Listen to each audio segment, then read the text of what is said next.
행정의 개념을 우리가 답안지에 쓸 일은 사실 없어요. 답안지에 쓸 일은 없는데 이 행정의 개념을 좀 간단히 이해를 하시면 이제 앞으로 우리가 행정학에서 공부하실 전체 내용이 어떤 내용이 있는지를 확인을 하실 수가 있어요. 행정이라는 게 결국은 주체가 누구예요? 주체가 정부가 하는 거죠.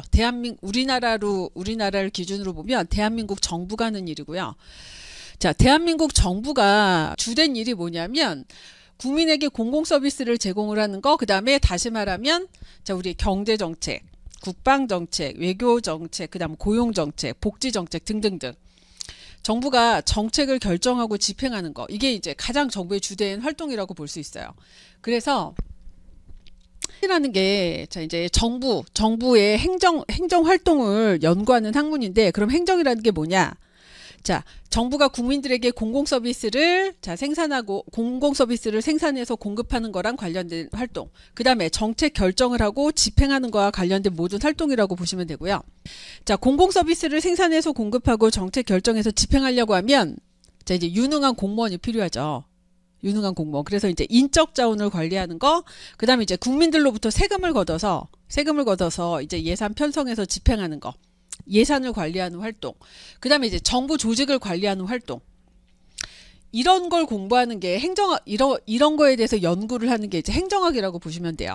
그래서 우리가 공부하는 행정학에서의 행정 개념은요, 협의 행정 개념이야. 좁은 의미의 행정 개념이죠. 자, 정부가 자, 사회의 공공 가치를 실현하기 위해서, 그래서 우리 행정학 공부하면 가장 많이 듣는 표현이 뭐냐면 공익을 실현하기 위해서. 자, 사회의 공공 가치를 실현한다는 게 다른 말로 이제 공익을 실현한다는 거고요. 자, 정부가 이제 공익을 실현하고, 즉 사회의 공공 가치를 실현하기 위해서 인적 물적 자원을 확보하고 관리해서 국민들에게 공공 서비스, 자, 재화 서비스를 제공을 하고 또는 정책 결정하고 집행하는 거와 관련된 모든 정부의 활동을 이제 행정이라고 할 수 있어요. 자, 그 다음에 이제 넓은 의미의 행정은요. 넓은 의미의 행정은 정부가 하는 활동 말고 들어보셨을 거예요. 왜 교회 행정이다. 그 다음에 교육 행정이다. 그 공립학교뿐만 아니라 사립학교에서도 뭘 하나요? 행정 활동을 하죠. 우리 행정학을요. 영어로 그 유민봉 교수님 교재 읽다 보면 이제 이런 표현이 나오는데, 행정이 영어 학명으로 뭐냐면 Public Administration이거든요.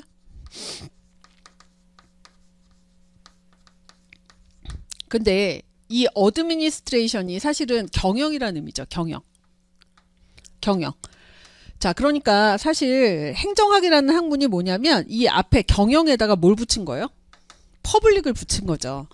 그래서 이 광의 의미 행정은요. 광의 의미 행정은 자, 정부뿐만 아니라 공공단체, 공공기관뿐만 아니라 정부뿐만 아니라 기업이나 민간단체를 포함한 모든 조직 활동에서 나타나는 현상을 넓은 의미의 행정이라고 해요. 그러니까 넓은 의미의 광행정은 경영활동이라고 보시면 돼요. 경영활동. 자, 우리 기업도요. 자, 기업도 목표는 다르지만 기업도 뭘 하나요? 인적 자원 관리를 하고, 그 다음에 이제 자, 이제 재원을 동원을 해서 조직이 달성하려고 하는 목표를 달성하기 위해서 인적 자원과 물적 자원을 이제 효율적으로 관리하는 데에 초점을 맞추고, 목표는 다르지만 인적 자원, 물적 자원을 효율적으로 관리를 해서 목표를 달성하는 활동이라는 점에서는 행정과 경영이, 기업 활동이 유사한 점이 있어요. 그래서 넓은 의미의 광의 행정은 뭐다? 경영 활동이라고 이해하시면 좋을 것 같아요. 자, 근데 이제 우리가 행정학에서 공부하는 행정은 좁은 의미의 행정이라고 보시면 되고요. 그래서 종합을 보시면 자, 행정활동의 목표는 뭐예요? 행정활동의 목표는 자, 사회의 공공가치라고 돼 있는데 공익을 실현하는 거고, 구체적인 활동은 인적, 물적 자원을 확보하고 관리해서 자, 국민들에게 공공 서비스를 제공하는 거. 자, 또는 정책 결정하고 집행하는 활동이라고 할 수 있고요. 자, 그래서 우리 행정활동은요, 정치랑 매우 밀접한 관련이 있죠. 대통령도 정치적인 선거를 통해서 선출하죠. 정치작용이랑 행정작용은 매우 밀접한 관련이 있어요. 우리 이제 정부의 행정활동이라는 것 자체가 기본적으로는 이제 민주주의 정치제도를 전제로 하고 있다는 점에서 정치과정과 매우 밀접하게 관련이 있고, 그 다음에 지금 종합에서 3번을 보시면 이제 거버넌스 개념이 강조되고 있다고 하는데, 자, 우리 나중에 이제 거버넌스 이론을 따로 공부를 하실 거거든요. 거버넌스 이론을 따로 공부를 하실 건데, 우리 일반적으로 이제 정부라고 하면요. 정부 영어로 거버먼트라고 하죠. 거버먼트. 그래서 이 거버먼트에는 어떤 의미가 있냐면 통치라는 의미가 있어요. 그러니까 국가가 지배자가 국민을 통치한다는 의미가 있는데 이 거버먼트 개념이랑 대비되는 개념으로 최근에 이제 거버넌스 개념을 강조를 하고 있어요. 이 거버넌스라는 개념이 굳이 번역을 하자면 자, 거버먼트가 통치라고 하면요. 거버먼트가 통치라고 하면 거버넌스는 굳이 번역을 하면 협치 정도로 번역할 수 있어요. 협치. 정부가 이제 전통적으로 정부 활동을 어떻게 거버먼트라고 정의할 때는 어떤 의미가 있냐면 이제 조선왕조 시대부터 이제 뭐 지금까지 자, 정부가 국민을 다스린다라는 의미라고 생각하시면 돼요. 거버먼트는. 그런데 최근에는 이 다스린다, 통치한다라는 개념보다 이 협치라는 개념이 이제 뭐냐면 협력한다는 의미죠. 정부랑 국민이 협력을 한다라는 의미를 이 거버넌스라는 표현으로 쓰고 있어요. 그래서 최근 행정 개념에서 공공 문제를 해결하기 위해서 이 네트워크 거버넌스로서의 자, 이제 행정이 강조된다. 자, 우리 코로나 때 생각해 보시면요. 우리 과거라는 게 이제 전통적으로 전염병 문제 같은 거. 자, 전염병 문제 같은 거. 이런 문제는요. 당연히 정부가 해결해야 되는 문제라고 봤거든요. 그래서 60년대, 70년대 같은 경우 이제 전염병이 확산되면 어떻게 하나요? 정부가 이제 방역 정책을 하는데 정부가 주도해서 이제 처음부터 끝까지 정부 주도로 이루어졌다라고 볼 수 있는데 자, 우리 잠깐만. 코로나 터지기 전에도 또 뭐 있었죠? 코로나 터지기 전에 메르스 사태.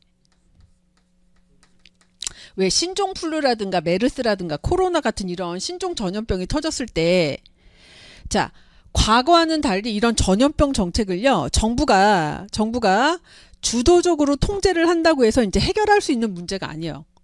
최근에 이런 전염병 문제는 왜 그런 거예요? 사회가 워낙 복잡해진 데다가 그 다음에 이제 자, 세계화 현상이 진행이 돼서 어떻게 해요? 이 전염병 문제가 국내에서 끝나는 게 아니죠. 그 다음에 이 외국에서 들어오고 나가는 사람들을 정부가 일일이 다 통제를 할 수 없는 수준이 됐단 말이에요. 그 다음에 또 하나 문제는 뭐냐면 이런 신종 전염병을 다루는 문제에 있어서 전문성이 이제 정부보다 누가 더 훨씬 더 전문성을 가지고 있어요? 민간 부문. 질병관리청 노력만으로 이 문제가 해결이 되는 게 아니죠. 그래서 자, 우리 이 코로나를 예방을 하고 그다음에 코로나 확산을 막기 위해서 그다음에 이제 적절한 치료를 하려고 하면요. 정부 노력만으로 안 되고 누구랑 협조를 해야 돼요? 마스크를 생산하는 회사, 기업, 그다음에 또 뭐지? 코로나 진단 키트를 생산하는 기업. 자, 그다음에 이제 환자를 치료하는 병원. 민간 부문이잖아요. 민간 부문. 자, 시민들이 정부 정책에 협조를 해주지 않으면 어때요? 이 문제가 해결이 될 수가 없어요. 확산을 막을 수가 없죠. 왜? 사회적 거리두기를 자, 정부가 아무리 이거를 규제를 하고 단속을 한다고 해도 이게 해결이 되는 문제가 아니에요. 국민 한 사람 한 사람이 어떻게 해야 돼요? 정부 정책이라든가 정부 지침에 자발적으로 협력을 하지 않으면 해결되지 않는 문제예요. 그래서 이 거버넌스라는 개념이 바로 뭐냐면 이제 과거와는 달리 뭐 전염병 정책이든 뭐 질병관리 정책이든 경제 정책이든 복지 정책이든 대부분의 모든 부분의 이제 정부 정책 영역에서 과거와는 달리 정부 노력만으로는 정부 혼자의 힘으로만으로는 이제 해결할 수 없는 여러 가지 복잡하고 그 다음에 해결하는데 그 민간의 전문성을 동원해야 되는 여러 가지 문제들이 이제 생겨나면서 이제는 공공 문제를 해결하고 자, 정책을 결정하고 집행하는데 정부 혼자만의 노력으로 안 된다는 거. 정부가 통치하는 행위만으로는 안 된다는 거. 그래서 자, 협치라는 게 바로 뭐예요? 자, 이제 이런 전염병 정책을 자, 효과적으로 해결을 하려고 하면 자, 이제 정부 노력만으로는 안 되고 누구랑? 기업이라든가 민간 부분에 있는 시장에 있는 기업이라든가 그다음에 시민단체라든가 시민이라든가 이런 다양한 행위자들과 협력을 통해서 문제를 해결하는 방식. 이걸 이제 거버넌스라는 표현을 쓰고 있어요. 그래서 최근에 행정 개념이라고 돼 있지만 최근에 행정학에서 되게 강조되고 있는 중요한 이론 중에 하나가 바로 뭐냐면 이 뉴 거버넌스, 네트워크 거버넌스 이론이에요.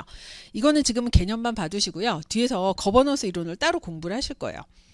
자, 그래서 자, 이 행정의 개념에서 자, 우리가 이제 앞으로 행정학에서 공부하는 행정의 개념은 협의 행정 개념이라고 보시면 되고, 자, 주체는 정부고, 그 다음에 추구하는 목표는 공공가치 실현, 공익을 실현하는 거고, 자, 이런 공익을 실현하기 위해서 인적, 물적 자원을 확보하고 관리해서, 자, 국민에게 재화와 서비스를 제공하는 정부의 모든 활동을 의미하고요.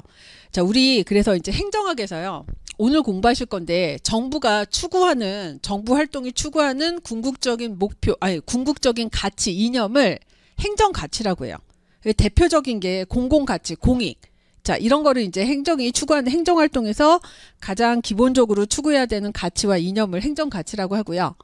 자, 주체는 이제 정부가 될 거고, 그 다음에 이런 공익을 실현하기 위해서 인적, 물적 자원을 확보하고 관리한다. 자, 우리 이제 인적 자원과 인적 자원을 관리하는 거, 이게 이제 바로 이제 인사행정이에요, 인사행정.